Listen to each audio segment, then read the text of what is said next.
This is my meal today. James will be having his with shrimp a little bit later, and he's going to be talking about China's minorities people. Put out by the China Pictorial Publishing House. And I'm going to talk about these first. Better Call Saul Season 5, which is top of the stack. Annika, which was really good too as far as I'm concerned. Victor Frankenstein, Parallel Mothers, Queen of the South, first season. Submission, Ticket to Paradise, and The Final Wish. And honestly, the last three, it was like, oh, which one should I put on the bottom? Because they were that bad. But I'll talk about why I think they were. And my meal today is fried rice. And how you make the best fried rice, well, the only way you make fried rice, is you cook your rice beforehand and you fry it cold. Otherwise, it won't work. So that's how you do it. So you put it cold into the frying pan. So I use sesame oil because it tastes better, and I don't cook it really hot because I don't want to heat up the sesame oil that much. But anyway, I put rice. And this time it's just jasmine rice, which I don't like. I prefer all my rice, fried rice, anything basmati, way better. And that's the Indian Napa variety, cabbage, right? Yep. And carrots. What I do is I slice the carrots in the food processor. I steam them up above the rice when I cook the rice in the steamer basket, and then they're quite like partially cooked by the time they hit the frying pan. So, if you're cooking white rice, they're only partially cooked. If you cook brown rice, they're fully cooked. But anyway, so the Napa cabbage, carrots, and garlic and salt and pepper. And that's it. And I will be putting hot sauce on mine, and this is a blueberry habanero sauce that was made in Thunder Bay, Ontario, which I'm not going to show you the brand name because in case they don't like what I'm saying, then about their product, then they might have the power to get my video taken off. Shouldn't be that way. I don't know if that's the case, and anyway, so I'm going to talk about. Usually I put other things in the fried rice, but the pantry's getting pretty slim right now, and so that's all I put in it. Usually I put peas or mushrooms or whatever, but a little bit low. So when James has it, he's going to have it with some shrimp, and that'll be great for him. Looking forward. Yeah. And I'm pretty well full. I just finished eating my breakfast, late breakfast. And even though this blueberry habanero sauce, when I got it given to me for free from the Salvation Army, which I'm very thankful for, I thought, well, habanero, I'm not even going to taste the blueberries. You know, that's just the blueberries in there for the coloring. Well, one thing that I found about the blueberry habanero sauce, that you twist this cap and it kind of, it's chunky enough that it gets stuck in there, so it doesn't spread out as smoothly as I would like. And there's not that much heat in there. Like, you feel it, but considering that it's habanero, it's not that hot. But since it gets stuck in there, then you're squeezing it, and then a whole bunch came out all at once, and then you're gonna feel the heat. So I don't know. The taste is okay. I wouldn't buy the product. But anyway. Well, it's hot. If you like hot, well, you might like it. James finds it hot. I found it really hot. Okay. Do you think the blueberries are local? I noticed it comes out of Thunder Bay. Yeah, I bet they are. I bet they're Canadian blueberries. Habanero, who knows? Theoretically, judging by the name, it originally came from Havana in Cuba. Grow it in a greenhouse or grow it out in the summer. I know I have had awesome habanero crops in the past. Well, there you go. They grow them there. The best thing to do is to start your peppers in about September, and then in your sunniest window in your house, and then they will be big enough in the spring to produce good peppers. If you start them like now, then you're not going to get very much. Even if you do your best, you really pile on the fertilizer and you pick the sunniest spots in your yard and whatever, it's still not going to be that great. So that's what I found, September. So when you bring in everything else, like you're shutting the rest of your gardening down, start that. And then you'll have something little to tend to all winter long, and you'll feel so good anyway, because it's nice to have little plants to care for. But I'll talk about some plant starting a little bit later. For now, I'm going to talk about this. So now I have this, you know, Better Call Saul. I've reviewed it before. You've watched it, and it's Hopefully another. you watched it. It's about the drug industry, not legal, the illegal sales of drugs in this is set in the United States and Mexico, pardon. And then we have Queen of the South here, which is also set in, well, this one's Texas, but this Queen of the South is Texas and Mexico. But in any case, this is top of the stack, and this one near the bottom. And I will talk about that once I get to Queen of the South. They're both about the same sort of thing, but the story in this is way better. It's very entertaining. And I mean, in Better Call Saul, this was done after Breaking Bad, but it runs concurrently, right, or whatever. And you can kind of go, oh, I wonder if he was really tanned in one part. Can I remember that from Breaking Bad or whatever, right? And it makes it even more interesting. You want to go back to Breaking Bad and try to go, oh, here we are, you know, in the timeline, right?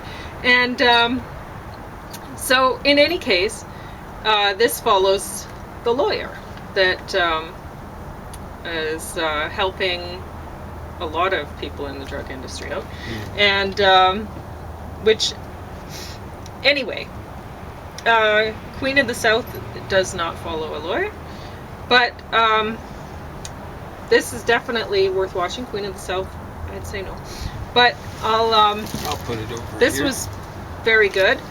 Annika,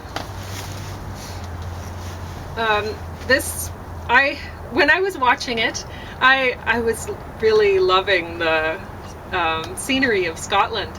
And I said to James, why would anybody have ever moved away from Scotland? It's so beautiful. And James said, cold, wet, and dark. Not a lot of He's sun. like, nobody wants to live there.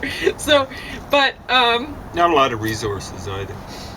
but anyway. Now they've got beautiful. oil offshore, but that'll only last a while. And I really like the characters, I don't know, they don't seem to be like police officers to me, but James and I have one friend that we like a lot who is a police officer, or he was I never knew he was a police no, officer. he's for the such a longest wonderful while. person. Not He the- seems so gentle not and your everything. You get talking to him a stereotypical. bit. He taught at the college. And he had a and- dog, but it's not a German Shepherd. No, he was You know, a it's sweet like, little dog. What was that, Pomeranian? Yeah, and so anyway, he's a wonderful person. Yeah. And so not everybody who is a police officer or was a police officer is the stereotypical sort of police officer that you imagine, right?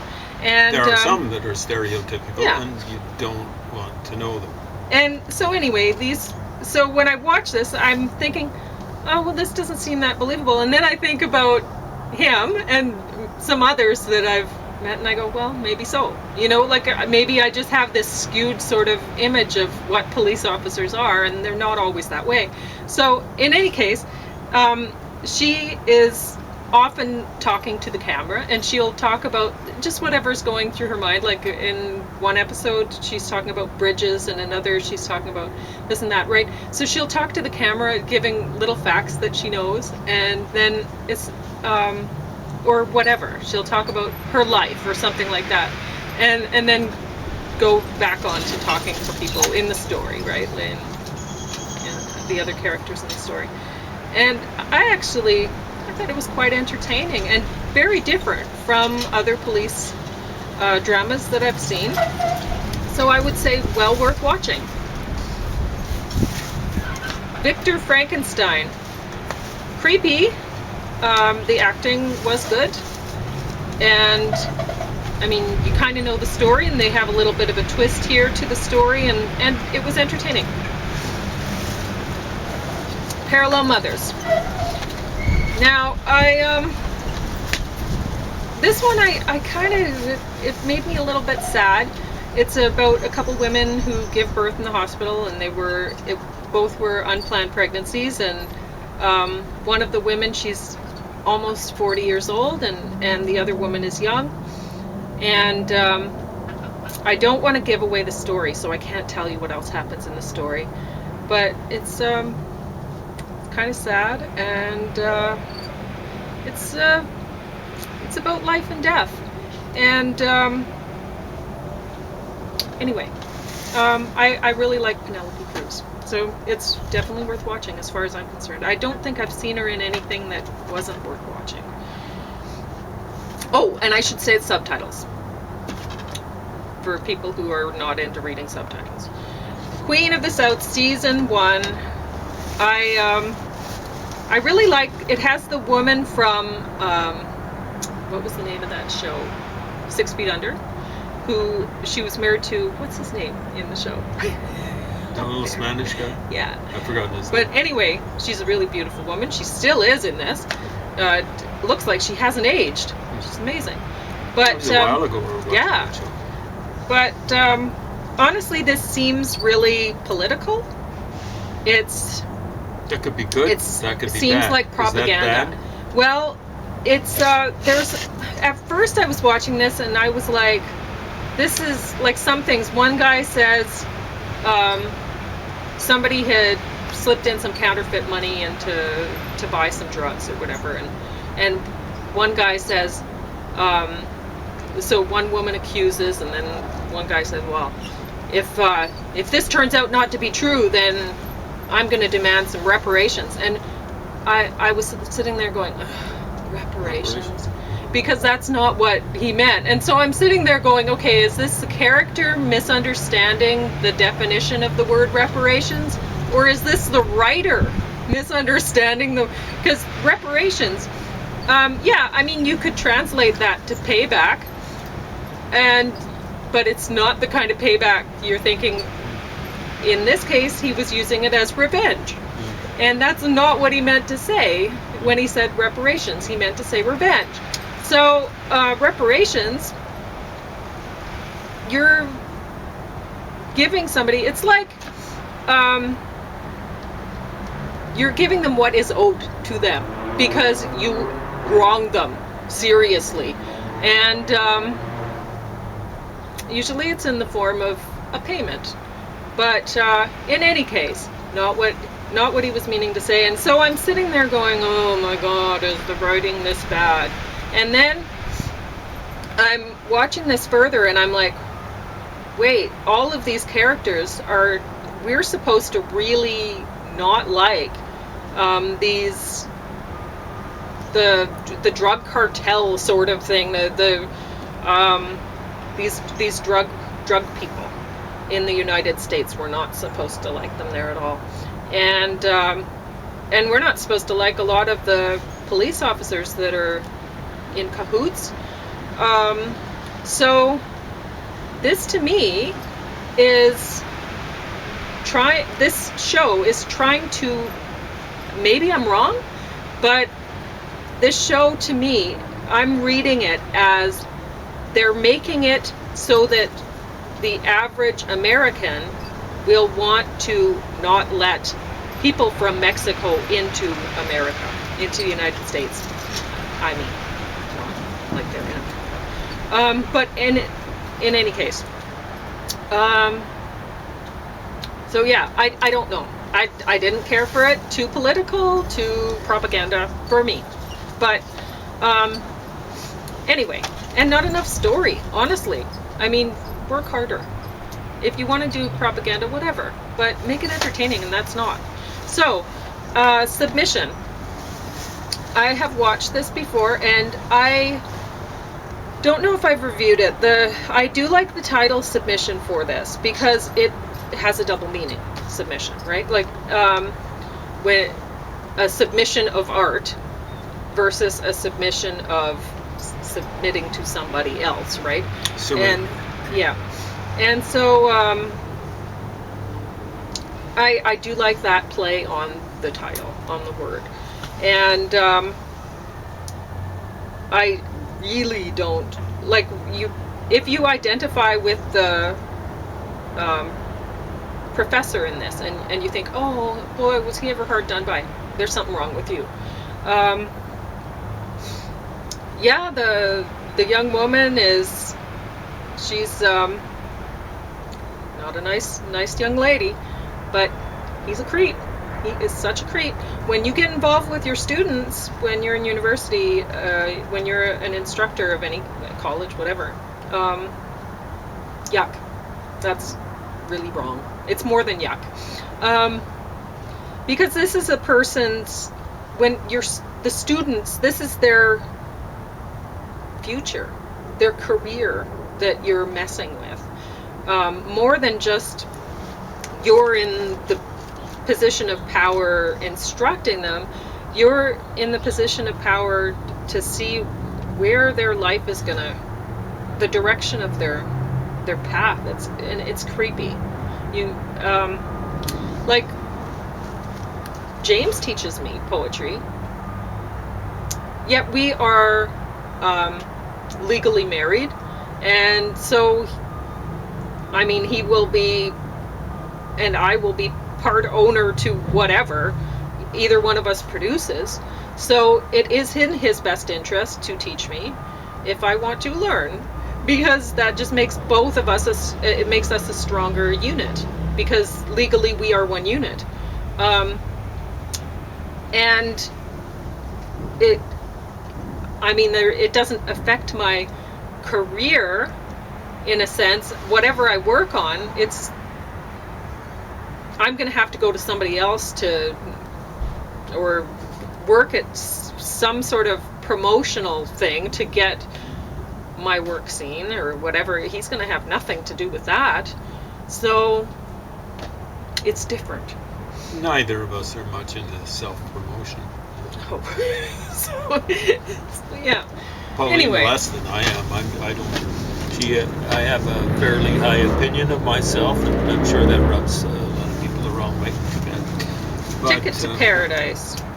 George Clooney and Julia Roberts. And one thing that James said when he looked in at this movie, he said George Clooney is both more handsome and more beautiful than Julia Roberts in Well, I said pretty, but okay. Same basic thought. Yep.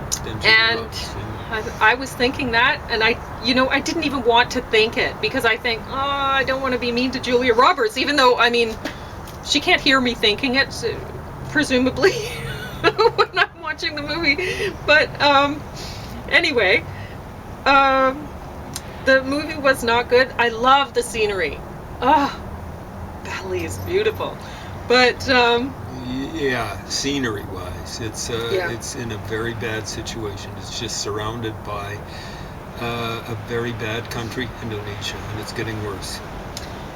And the story is stupid, and I can't believe that these people would be a couple, and like ever, not even for long enough to impregnate her, to have a daughter, which is the basis of this whole movie, her falling in love with somebody in Bali.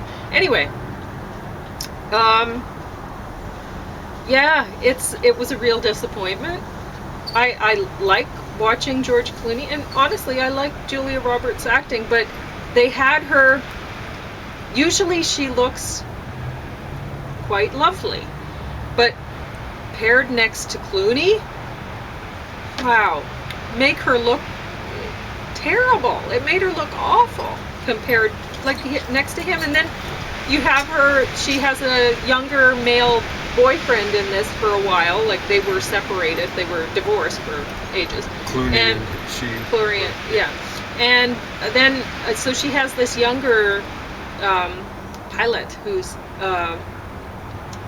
her boyfriend for much of the movie, and he is very handsome. And so next to these handsome people, I mean, I guess maybe they were thinking, well, older women that aren't so attractive now or whatever, they might think, yeah, I can get some handsome Clooney or whatever. No, it just made her look terrible. And it didn't make me feel empowered or what. I don't know what they were trying to go for with that, but sometimes these things happen. It did not look good. Barbara Streisand in the 70s was the biggest movie draw of all, and but she had the voice. You're right. Yeah. And she had a background in, she just didn't, dinner theater or musical theater or something like that. So she'd been trained how to act, I think. And so she was a reasonably good actor. Julie Roberts is reasonably good. But Barbara Streisand was paired up with Robert Redford, Chris Christopherson, to a large extent. Maybe that's what they were going for with this. But she was the biggest, apparently, according to my source, the biggest actress, I'll say, in the 70s. Okay. For selling. The Final Wish. This one was the bottom of the stack. Barrel. And I think I've watched it before. Honestly, it's tough to remember. It's not very memorable. So it's bad, but not that bad. Yeah, not memorably bad. Not memorably bad. It's just like, it was on, and then it wasn't. Whatever. So hopefully you got a lot of poetry written doing that. I don't know. I probably fell asleep. I'm not sure. But I remember enough of this to go, yeah, that's worthy of the bottom of the stack. So it's the kind of thing. There's a guy who he comes across this weird urn-looking thing in his parents' house, and he starts making some wishes, and they start coming true, and it's not good. In the end, I'll just tell you because don't bother watching it. He ends up wishing that he just died in a car accident rather than that had happened. And which is stupid because you're sitting there going, well, you could have wished that that you had never made any wishes. That would have been better, right? Or you could have wished that the genie sort of thing never existed. Boy, that'd be better, right? So it's not even, you're watching it going, nobody would wish that, they'd come up with something different, right? And the one guy who cut his tongue out so he wouldn't wish, come on now. Ridiculous. So that's it for my reviews of that. And you talk about China. Okay, so this is just a warning. I haven't finished. In fact, I've barely started it. I'm not going to give a final review. I'm giving a preview. So get ready, all you folks that have been yipping and yapping about various Western societies, American, Canadian, European, well, at least English. I'm not going to talk about continental Europe as being systemically racist. Okay, I don't care what you call it. Maybe it's systemically racist. There are certain parts of the United States that are systemically racist. We're talking about the Southeast and stuff like that. Maybe a certain portion of Canada is it's over on the east side of Canada. A little bit that way. But you know what? All great in terms of racism. Oh, yeah, Australia, systemically racist. New Zealand, systemically racist. Holland, systemically racist. I'm not going to talk about too many of the other European countries aside from Holland, or the Netherlands, whatever you want to call it. Systemically racist. You can call it systemically racist. No, okay. Something has to be done about racism within those countries. But it all grades down from there, i.e. it gets worse everywhere around the world. In Rwanda, systemically racist to systemically racist. Russia, systematically racist. People's Republic of China. That's what we're going to be dealing with. And amongst a lot of you folks, there's going to be weeping and gnashing of teeth. because you won't like what I've got to say. You know, they used to say about the Russian Empire, Mark 1.0 is a prisoner of nations. Well, Mark 2.0, it was prisoner of nations. That's the communist empire. And now 3.0 is a prison of nations, and it's trying to extend that prison into Ukraine, Georgia, Kazakhstan, and a variety of places. So they've got a list here, and this is official. The China Pictorial Publishing House, so it comes from them. So that's, I don't know, 2 dozen, 3 dozen of the minorities in China, People's Republic of China. China is a huge prison of nations. And it's getting worse. You know, in here, there are the Uyghurs. But they're not the only ones. One of the reasons why they're getting a huge play is because they're Muslims. And the Muslims are the minority of choice, even though they're the second most populous religion, and eventually they'll pass Christianity. Well, eventually it won't be that far down the road. But minority of choice, the Rohingyas. They've got some problems. They're dealing with a nasty regime in Burma. But, you know, they've got a long history of enslaving. They want to separate from Burma. They don't have a right to be colonizers. They were originally colonizers and come in and then separate or be autonomous. You see, Muslims have a bad history of treating their minorities. So there are some bad people on both sides of the fence in Burma and on the side of the Rohingyas. So they shouldn't be subjected to genocide, and nor should they be subjected to ethnic cleansing. But you know, if they want to separate from Burma, in other words, they are settler colonialists there, they don't have a right to do that. Not at all. Yeah, we're going to, the Uyghurs are here, yeah, right there, they're listed fourth on the list. But you can see there's a whole ton of them, and many different types of religious beliefs, not just Muslim. And we're going to be dealing with that, so get ready for weeping and gnashing of teeth. This is one of the worst offenders when it comes to being, around the world that is, to being systematically racist. Okay, get ready for a new term. You guys love coining new terms. You deserve it. Systemically racist. Maybe Canada is, maybe the United States is, maybe England is, Australia. But it all scales down from there. It gets worse and worse and worse. Okay? How would you rate China's minorities people as a book? I haven't finished it. I was giving a preview. Okay. Yeah.